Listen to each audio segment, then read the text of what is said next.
Ce qu'on voudrait vous proposer, pour ceux qui le souhaitent, c'est de remplir le petit formulaire qu'on va vous remettre. Ce formulaire, il a tout simplement l'objectif de faire un recensement des dégâts que ça va occasionner, et puis de me permettre de revendiquer avec vous. Donc je propose que, mais on se mettra d'accord là-dessus suivant la tonalité de la réunion à la fin, pour tous ceux qui le souhaitent, en tout cas, qu'on puisse essayer de se faire entendre ensemble auprès des autorités, et donc à partir de ce qu'on aura récolté, qu'on se fixe un jour où on se rend en sous-préfecture pour dire voilà les conséquences de la décision qui a été prise, nous la contestons et nous demandons le rétablissement des contrats dans tous ces endroits que nous aurons listés ensemble.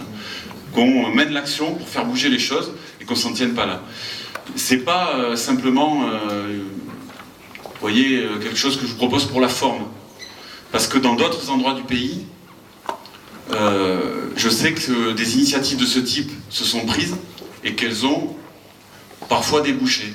Pas systématiquement. Mais dans les suppressions qu'ils ont annoncées, on sait qu'ils ont déjà commencé à reculer. Par exemple sur les EHPAD, les établissements d'accueil pour les personnes âgées dépendantes.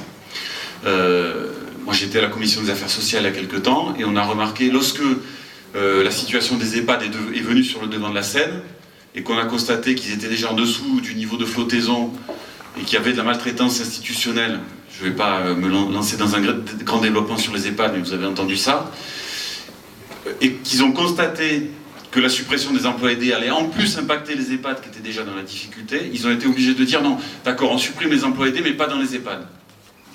Et donc ils ont gardé sous le coude un volant d'emploi à maintenir en fonction de la pression sociale. Donc moi je propose qu'on fasse monter la pression sociale, tout simplement, qu'on se fasse entendre et qu'on dise que sur notre territoire, nous n'acceptons pas qu'on voit disparaître ces emplois utiles socialement à nos villes, à nos associations, etc. etc. Voilà.